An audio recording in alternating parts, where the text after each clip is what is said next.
Okay, you should have already watched one lesson on U-substitution. So here are 3 more examples. Watch whichever ones you need to help out. They're all a little bit different from each other. Okay, now in this problem, what you want to think of first probably is, does this look familiar, this integral of x over x squared plus 1 dx? Does it look like you have a formula for it? And you should have a formula sheet next to you right now. If you don't, pause the video and go get one. Get the back cover of your Stewart book, or the back pages, one of the back pages, or get a formula sheet from online. Again, Paul's Online Notes has really good cheat sheets for this. Okay, so hopefully now you have a table of integrals in front of you. So this should look similar to this. I guess I should say, well, 1 plus x squared plus 1, either way. It should look similar to that, which is arctan, or inverse tangent. However, there is that extra x on top. That means that we cannot use that formula. So what we're going to have to do instead is just come up with, a u and watch everything fall into place. As a general rule, anything in the denominator makes a nice u. And then what you'll see is when you find your du, again, that's the derivative times dx, is that you're always going to see the derivative, or at least the variable part of it anyway, be present in the problem. So since x dx is in the problem, we want to move the 2, so we'll divide by 2, just like we did in the last example. And now we're going to rewrite the integral.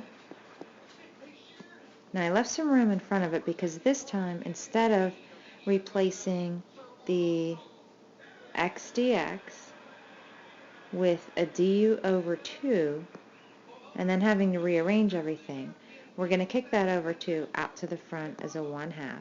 And we're going to put the du in after we rewrite the rest of this function. Now the rest of this function, I guess I don't want to pick a color so it doesn't blend in. This is just the same as this, and it's on the bottom, so I'm going to put a 1 over u, because there's nothing left at the top. The x dx got replaced with a 1/2, which I already wrote, du. Alright, now look at your table of integrals for the integral of 1 over u. Now, again, if you had something like 1 over u squared or any other power, you would want to bring it up to the top and use the power rule.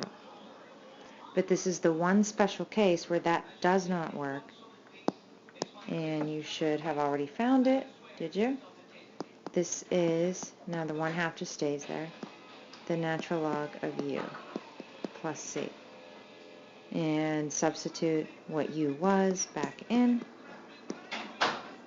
And we have the natural log of x squared plus 1 plus c. And this time I'll leave it to you for all the rest of these functions to check that if you find the derivative of this function, you should end up with what we started with. Okay, for the next one, again, be looking at your table of integrals. What you should notice on your table of integrals right now is an absence of something. You should notice the absence of all inverse trig functions. We're not going to have integration formulas for arctan, arcsine, arcsecant, any of them. So since you cannot integrate this in any way, shape, or form, this time the inverse trig function, anything for that matter that you don't have a formula for, that has to be your u. It has to. So let's now watch the rest of this fall into place. And I like to write arctan instead of inverse tangent. They're the same thing. Okay, so if that's my u, now I'm going to get my du.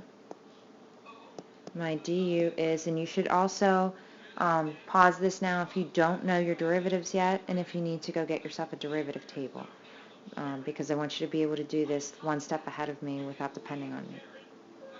Okay, so the derivative of arctan, hopefully you found, or you know, is 1 over 1 plus x squared. And don't forget your dx. Now hopefully what you see is that there's an understood 1 up here, times, anything's times 1. So the 1 over 1 plus x squared dx is right there. I mean, they're exactly equal.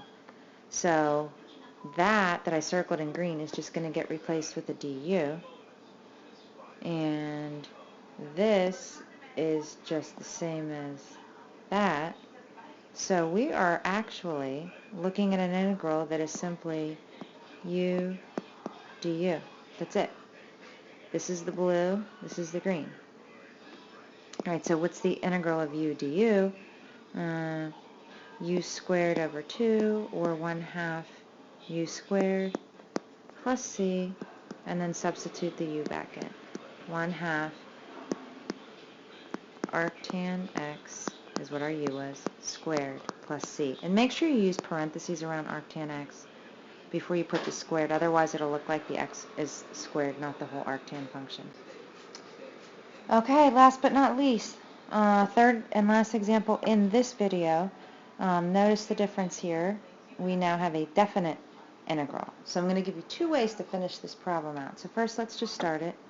Pause the video until you come up with what you think the u is supposed to be. Look at your table of integrals. Okay, so now I'm going to start with u equals 4t. Why is that? Because I can find the integral of sine x, but I can't find the integral of sine of more stuff. So I'm going to be able to integrate sine u now, right? Okay, du equals 4 dt, and I have a dt in the problem, so that means 1/4 du is what I'm going to put in place of my dt. Alright, now what I'm going to do also when I rewrite the problem is I'm going to leave these blank. I'm just putting little boxes so I remember it was a definite integral. The 4t is my u, so this becomes sine u, and the dt, I'll change it back to red, the dt gets replaced with 1/4 du.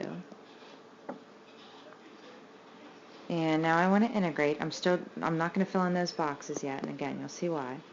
So the integral of 1/4 sine u is 1/4 times negative cosine u, because we're going backwards. It's the antiderivative. And now we want to go from something to something. Now, if I put the 0 and the pi-4ths in, I'm going to get the answer wrong, because I changed a function of t to a function of u. That means that when t was 0 and t was pi-4ths, u was something totally different, or different anyway. So I have 2 options at this point. Now, I usually take this first option that I'm going to show you. I get new bounds here. So I'm going to leave this in terms of u. Go back up. I guess I should have asked you, where could I go to find my new u values? So I'm going to go here, and I usually put a couple little arrows. When t equals 0, u equals 4 times 0. When t equals pi-4ths, u equals 4 times pi-4ths, which is pi. So I'm going to go from 0 to pi and get negative 1/4. I think I just want to leave it there instead of writing it twice. Cosine pi minus cosine 0, which is negative 1/4. And if you forget what anything is, draw a quick little graph. Here's cosine pi, here's cosine 0. So negative 1 minus 1, which is negative 2. And negative 2 times negative 1/4 is positive 1/2. Now, there is one alternative that you could have done from this step.